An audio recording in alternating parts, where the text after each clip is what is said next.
What's up, guys? Happy October. It is Wednesday, 8:40 a.m., and we got some phenomenal price action happening right now as we speak and overnight into this morning. But we're going to cover in the short term if there's going to be a little bit of a pullback, and we're going to look at the big picture as well too, and so on. In this video, we're going to cover more of the drivers, and then I'll do another video today covering individual altcoins like Flare, XRP, XLM, and a couple other altcoins that I'm eyeing as being strong like Drift, as well as Zcash, ZBCN. So I'll cover that in another video later. But I want to focus more here on the drivers. So Bitcoin at 116,650. Let's recap. So we had in the videos in the past week, we were talking about, all right, the big picture doesn't look good. But if we go down to the lower time frames, the small to medium time frames, we needed to see a U-turn. Because if we saw a cross, it would spill in from the 6 to the 9 hour to the 12 hour, which would then spill into the day. So now we're going to kind of see where we're at as far as that goes. So we had that 6 hour cross and then the 9 hour chart. We had the buy now on Sunday. We saw the cross ups and we saw that spill into the 11 hour. Then we got the buy now, the 12 hour. We had that buy now on Monday. And then we saw the pink get above the blue. Stock RSI. TSI is now getting above that zero line. Beautiful, is exactly what we want to see. Now we need to see if it's spilling into the daily chart, because it is. The pink is now decisively crossing above that blue at that middle line. The stock RSI, we can have a strong day today and hold these gains. We'll cross up through that 50 line, which we need to see. TSI has crossed. That's check number one. And then we need to see it get through that zero line. So we want to have continuation or at least stability holding these gains today with the daily candle close, because then we'll get that cross up through that zero line and we'll be off to the races. It's really looking good for the start of quarter four here. And then the MACD crossing up. So things are looking great. Now if we go to a 2-day chart, we can see we're getting a cross now. And yeah, we're getting it. 3-day chart. Above that zero line, now starting to cross. So really we're at this point where now what happened on those small time frames is really spilling into those medium time frames. And now let's check the weekly chart to see if it's going to spill into the higher time frames. It hasn't quite made a dent there yet. But if we can see that 3-day cross and that hold and that those gains continue or just stabilize, and ultimately time will be on our side and it will spill into the weekly chart. And that's what we need to see. But right now we're at a key level on the 3-day chart. We have the market structure ribbon there, red. We got rejected from there last time, middle of September. We have the 786 here on the micro at 115,900. So in the immediate short term, that's the level you're going to want to hold to see continuation to the upside in the immediate short term. If we were to break that and come back down more, our next level is like around 114,500. No, wait. Yeah, 114,750. And then we have our next level that we absolutely want to hold, 111,600. Remember, we have that futures gap like around here, like 109,000. It would be, at this point, I don't know if we're going to come back and fill it at this time. I think maybe we could fill it in the bear market, like later on, because that's way down there. And for us to come all the way back down there, I wouldn't like that. But totally, like, how classic to pump it on a Sunday, have that big CME futures gap to then give people that sense of, well, we need to come back down and fill it, and then just totally melt it up. Totally classic.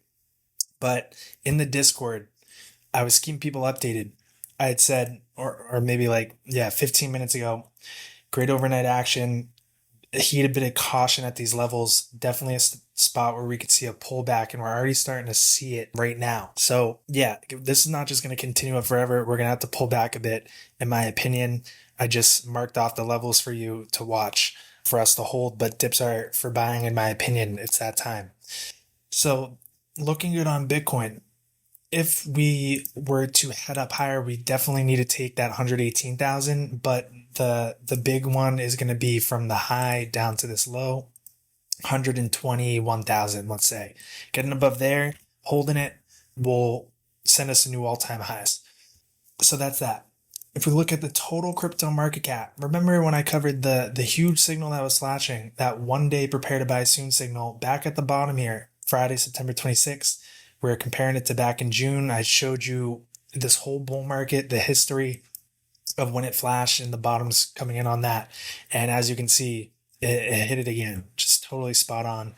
Total crypto market cap with the LODESTAR'S signals 1 day chart. So key. Basically, we could go into the momentum and everything like that, but it's going to look exactly the same as Bitcoin. We don't have a buy now yet. Likely when that buy now comes in, which will be maybe tomorrow, it's not like we're going to just rip from that point. Sometimes when that buy now comes in, we'll pull back a little bit and then we can go. Kind of how I had outlined here, similarly to there. So yeah, so that's looking good as well too. If we go to the alt season pulse charts, this is the stablecoin dominances. We had a 12-hour sell now signal come in on Monday. If we look at the last time we had a sell, that was June 23rd.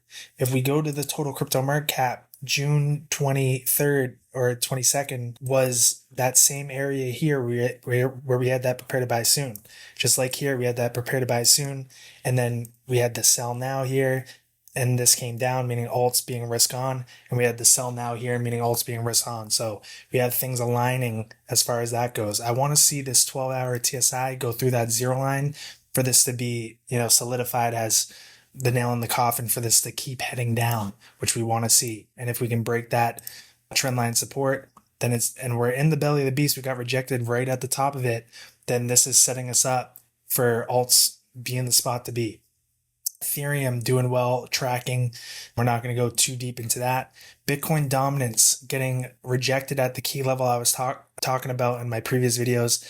Worst case scenario, 59.5%. I don't want to see us go above there. And now I want to see us come down and break below this trend line support. So if we can come down, break below 58% or 58.5%, that'll be solid. We want to see that. But right now, this is looking good for downside in the bigger picture. Because if we go to the monthly chart, as Fitzy pointed out, we have our first monthly sell now signal that confirmed, which we have never seen at all in all crypto's history. We haven't seen monthly prepare to sell soons and sell nows. We've seen monthly prepare to buys and buy nows, but we haven't seen prepare to sells and sell nows. That's because Bitcoin, this bull market has been terrible for altcoins. And that's because Bitcoin dominance has just been on a steady rip, and it's been strong. And with those prepare to sell soons, that kind of tells you how that's been the case. So this is the first time that we've been just so strong in Bitcoin dominance. That's why we flash those prepare to sell soons, getting that sell now as we speak, meaning the tides are shifting in the macro picture here. Getting below 56.5%, getting swallowed up by the belly of the beast, it's game on for Bitcoin dominance to roll over hard and for the big alt season to commence. And then when we see the 1 month prepare to buy soons, then we're going to be keeping an eye out for that buy now coming in, because when that buy now comes in, that'll be the end of it. That'll be the end. Bitcoin dominance will level off and likely alt season's over at that time. Total 3, we got that buy now confirmation. Maybe it was on others. Yeah, so others had the buy now confirmation on the 12-hour chart. Same thing like back in August, early August. Same thing like back in June 23rd. It's looking good. But I had said, hey, by Sunday, the dust should be settled and we should be good to go. And we've been seeing that. So all is looking well. Altcoins are looking great as well too. Like XLM, I got to show you that. But everything's good. Everything's tracking. We're right on schedule for October, November, December being the blow off tops. So I'll keep you guys updated in the Discord if anything changes as far as the macro drivers here. But as you can see, the tides are now shifting on the medium time frames, which came from those smaller time frames that were tracking the past week. And if we can see the medium time frames, these gains hold over this coming week, and see the weekly candle close in about 3 to 4 days from now, hold these key levels, then we'll start to see that spill into the macro time frames like the weekly chart, which will then ultimately bring us to new all-time highs. So things are looking good. I'd just heed a bit of caution at these levels. I mean, we basically gone vertical the past, like couple of days, 3 days. So we might have to give a little back to recharge again, and then we can continue and break 118K and then revisit the 120s. So I'll do a follow-up video on individual altcoins later today, and I'll see you guys in the Discord and in the next video.